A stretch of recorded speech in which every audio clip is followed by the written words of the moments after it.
First of all, our top story. The latest crime statistics for Wiltshire are out. On the whole, crime in our county is down, but the figures show a 12% increase in sexual offences. Swindon and Wiltshire's Police and Crime Commissioner Philip Wilkinson says that it's a real concern. It's shocking, but if you look at it in the round, it is even worse, I'm afraid. When we have prosecution rates nationally that are something like 4%, that is absolutely appalling. There is much that we need to do to improve tackling all sexual offences, stalking, harassment, rape. I really don't know why the prosecution rates are so low. It is my job to look across the sort of justice sector more broadly. And when it takes perhaps up to 2 years for a case to come to court, it is no wonder that the victim, the survivor of sexual assault, is perhaps going to be intimidated and not go through with the court case. So I think there's a really big issue here that we must tackle in a much more comprehensive fashion than we are, because whichever way you look at it, the statistics are shockingly bad.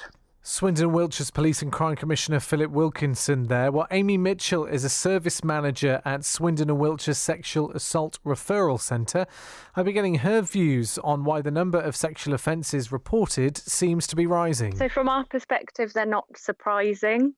Generally, we have found year on year that figures for sexual offence reporting do go up. And the thinking behind that often is that it's more to do with people feeling more confident about reporting rather than necessarily the prevalence of sexual offences going up. So there's much better victim support now. There's places like our centres where people can go for support. There's specialists and counsellors and therapists who will work with sexual violence, and also the crime of sexual offences is being understood better from the perspective of how it impacts victims and how trauma impacts victims as well. So I know that there has been a narrative that says, sometimes the reporting is going up, but that doesn't always necessarily mean that the prevalence is going up. We get lots and lots of people coming into the Sexual Assault Centre from Swindon and Wiltshire, and they do kind of correlate sometimes with if there's a big news story in the press. There's been lots of focus on different people who have been sexually assaulted in the last year. So from that perspective, the numbers don't surprise me too much. There was lots of comment from the police today in terms of the effect that lockdown had on overall crime. Have you seen any patterns over the last 2 years with the various lockdowns that we've been in and out of in terms of sexual offences? I know there was lots of press releases before on cases to do with domestic abuse increasing.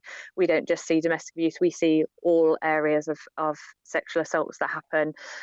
So we did see, some changes to the people coming in, but generally we stayed doing the support face-to-face the whole time. So we were a centre that people could continue to come to. I think sometimes when the numbers went down, it was because maybe people were fearful about reaching out for support if they'd been assaulted in a context which, maybe they thought that they were at a house party or something, and they were worried about coming forward with the restrictions being in place. So we saw lots of self-referrals coming to us throughout COVID of people who wanted to come and see us and get the support and then maybe report to police at a later date once we'd reassured them that the police weren't going to be telling them off for being at someone else's house during COVID or something like that. What's the sort of general advice that you would give to anybody who's been a victim of one of these crimes? I guess the general advice we would give is always to try to speak to someone about it who you trust. And a first disclosure is a really, really big thing for a survivor of sexual violence, and it's really important that they can do that in a trusting environment and in a way that's safe for them. So we would always encourage people to reach out for support in that way.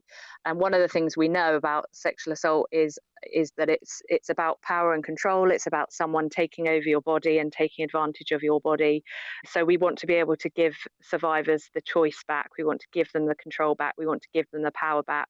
So one of the most important things is to make sure they have as many options available to them as possible about what's available so that they can be empowered to make that choice themselves. I know as well as helping victims, you also work on preventative education. What exactly does that involve? Well, we're developing some work at the moment to be able to run on healthy relationships with young people throughout Swindon and Wiltshire and colleges and places like that. We're very conscious that the narrative often that goes out about sexual violence and victims of sexual violence is on what the victim did or didn't do, and blaming the victim for what they did or they didn't do. And so we're looking to reverse that, really. We want to be looking at, if your house is burgled, no one says to you, why did you only have one lock on your house and not 7?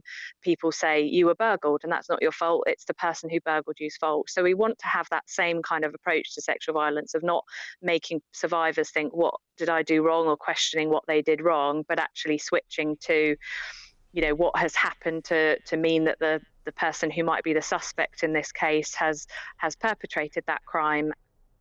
That's Amy Mitchell there, who's the service manager at Swindon and Wiltshire's Sexual Assault Referral Centre. And she's been giving her views on a 12% rise in sexual assaults in Swindon and in Wiltshire over the last year. But the statistics today saying that overall crime in Wiltshire and Swindon does appear to